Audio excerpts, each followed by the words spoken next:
What's up guys, it's Preston and welcome back to another video. As you can tell by the title, in this one we're going to be going over how to make a homemade TCG and also how not to. And so basically what I'm going to be doing today is just going over some tips and tricks and some things that I did when I made my card game and some things that I wish I would have done when I was making my card game. And I just want to be the first to say that, Zach from Chaos Galaxy and Rachel from Scribbles with Rachel have already made phenomenal videos on this, and I'm sure there are many, many others. And so I don't feel like I'm the most qualified person for this because they all obviously have it a lot better together than I do.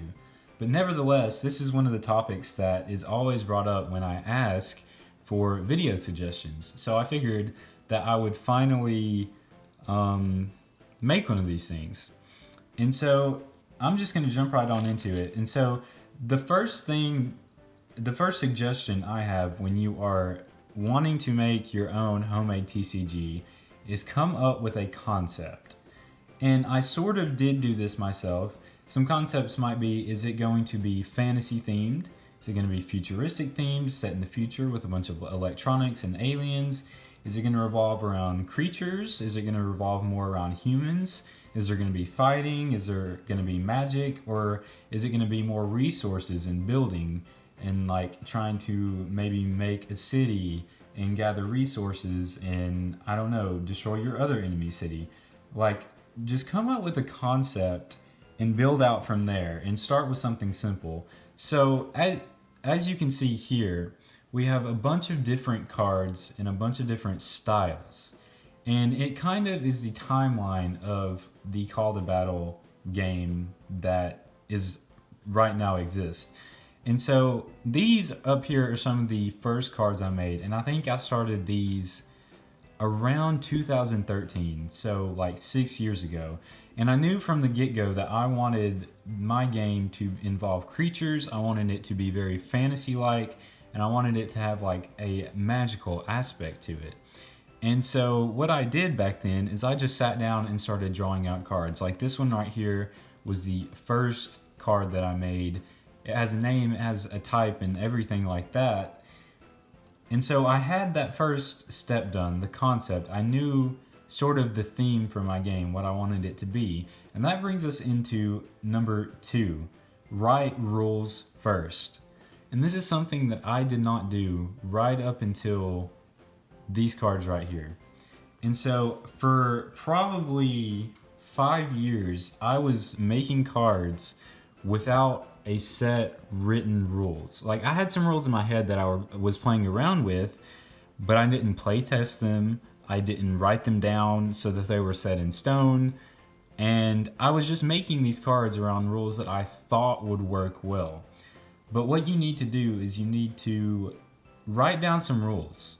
Play test with some cards. Like when I wrote down my rules and did the rework for Call to Battle, I made these like just really simple flimsy cards. Like as you can see, the artwork is nothing because these were just playtesting cards. And so while I was writing rules, I also decided to playtest. And so what I recommend before you start making cards is to write the rules first, because if not, you're going to get down the line and realize that your game just doesn't work because you made all these cards without rules, and so there's really not an efficient way to play it. And that was the case for me. All these cards here, I had made decks, I'd made booster packs, but I didn't have a good rule set. And so the game didn't really feel like a game. It just wasn't working well for me. And so during this number 2 step of writing your rules, that doesn't mean don't draw, don't concept, and don't like be working on art. You can do those things while you make the rules, but I just wouldn't start putting abilities and actually making the cards themselves until you have the rules written. And so after you find a good set of rules that draws upon the concept that you chose, the third step is determine a medium. And so what that means is, are your cards going to be hand-drawn and have the more homemade aspect to them, or are they going to be digital like these here? And so when I first started this game, I obviously had the more homemade feel, the physical cards, the hand-drawn cards, and they sure were nothing special. The art is pretty terrible, but granted, it was 6 years ago. But that at first was the only thing I had available to me because I didn't know about the Game Crafter. First of all, it may not have even been around 6 years ago. I don't know. And I didn't really have any digital editing things, and so I just didn't really have the capabilities to even think about doing cards digitally. And so after these cards, I moved on to these more full art cards, and the artwork got better. The cards became more full art, and I still even today really like these Call to Battle cards because just like the colors pop so well, and they just really do have that homemade feel. The downside to the hand-drawn cards, though, is they're difficult to replicate. If I want a copy of Octavius here, I've got to sit down and try to draw it perfectly, an exact copy. Whereas if I want a copy of Werewolf, I can just get on the Game Crafter and order as many copies as I want, and it's going to be a perfect copy every time. Another limitation to the hand-drawn cards is they're difficult to distribute. If you're planning on selling your game or you want to send a pack or two to some friends, it's going to be a lot more time consuming than being able to just do them one time and then just order some more duplicates. But the advantage to hand-drawn cards is they do have a more homemade feel. They have a more unique feel to you, a more personal feel. But I still prefer, I think, the digital versions. And so what I use is the gamecrafter.com. They have downloadable templates, and you can put your own cards, upload them, order them. You can even publish the game to where other people can order them, and it's just a really fantastic website. But I didn't start using it until only a few years ago, but I highly recommend it. And I know there's other ones because I know shipping from the US, if you're in another country, can be pretty expensive. So I'm pretty sure there are also some like UK based game order sites that are basically the same thing. So if you're going to go digital, I would recommend using one of those sites so that you can easily have copies. But if you're going to go hand drawn, just do your thing. And so that is step 3. Are you going to do hand drawn or are you going to do digital? And then that brings us to our final step 4. Make it, share it. So the step 4 is make it. So you obviously are going to have to start drawing and figuring out your creatures once you have come up with your concept, you've written your rules, and you know what medium you're going to use. So what I do for my digital cards is I draw all of the creatures, all the cards on just a plain white sheet of paper first, and then I take a picture, upload it to the computer. I will make the background and then just plug everything into the template. So here, this is Werewolf. And so this creature right here at one point was just on a plain white piece of paper like that. And then I uploaded it to the paint.net, which is the free software, photo editing software I use. Highly recommend that if you can't afford something like Photoshop, which me, broke college student. But yeah, and then I just upload it there and I use the magic wand tool, take out all the white, do some more editing. Another thing I like about digital cards is it's easier to fix mistakes because you can edit them digitally compared to the hand-drawn cards.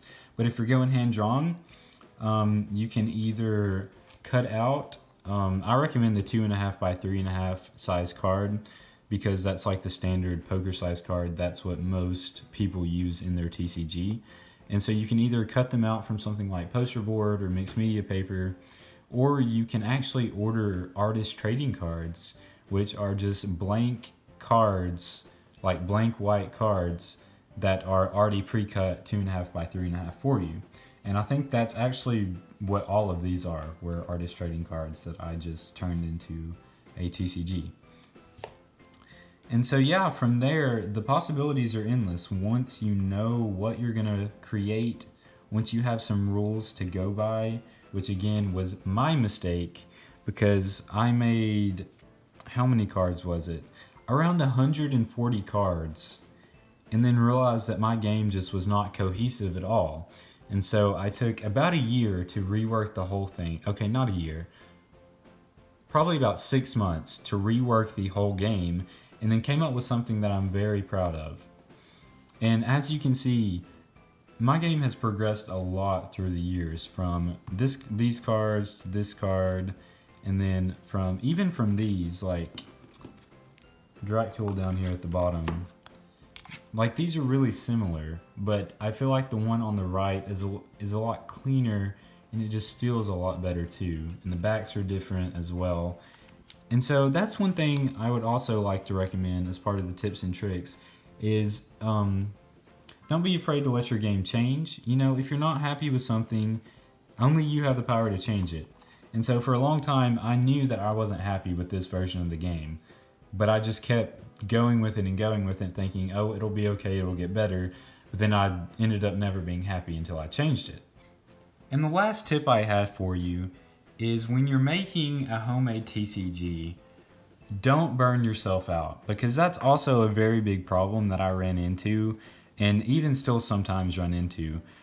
Don't let there be so much pressure that I have to make this card, I have to share it with somebody, I have this deadline, you know, if I don't post this video in this next week, I'm gonna lose all these subscribers. Like, don't force yourself to do the game. Yes, deadlines are important, and deadlines can, you know, if you set yourself deadlines, it's good to set these deadlines and set these goals, but don't beat yourself up too much if you can't meet them. Because one challenge I had is when you feel like you have to work on something and you're being forced to, you're not going to appreciate it as much and you're going to get burnt out. And so what I recommend is when you have those moments where you're like, I have this really great idea, I'm feeling really inspired, that's when you should work on the game and do as much as you can. But on those days where you're like, I'm just feeling really uninspired and I don't feel like there's anything I can do, that's okay, because that happens to everyone. So don't force yourself to do it, because in the end, you're not going to be happy about it. Because that's also something that I ran into and something that I had to struggle with, because I originally had given myself till the end of last year to rework Call to Battle, and it didn't end up happening until April. Because I had just started college, it was a big change for me. I didn't find myself with a whole lot of time, but I eventually got it done. And I'm happy that I didn't pressure myself and make myself miserable saying, I have to do this for other people. Because one of the big things about when you're making this homemade TCG is you want to enjoy it.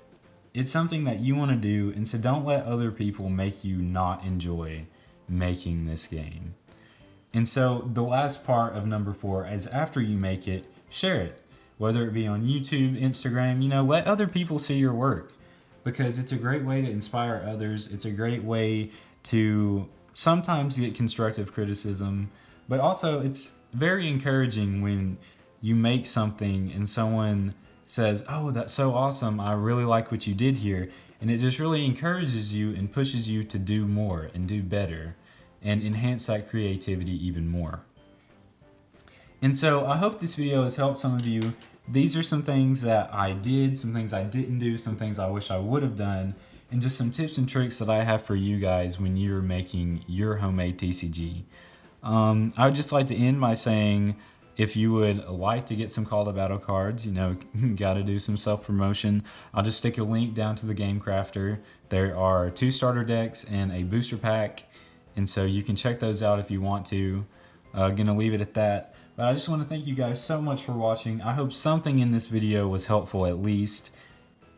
Keep being creative, keep making games. If you haven't started, start. There's no better time to start. You can at least come up with a concept, and even if you don't have a good concept, just start sketching, just start making something, and then you can build on that concept later. So like I said, thank you guys for watching. You do you, and I'll see you guys next time.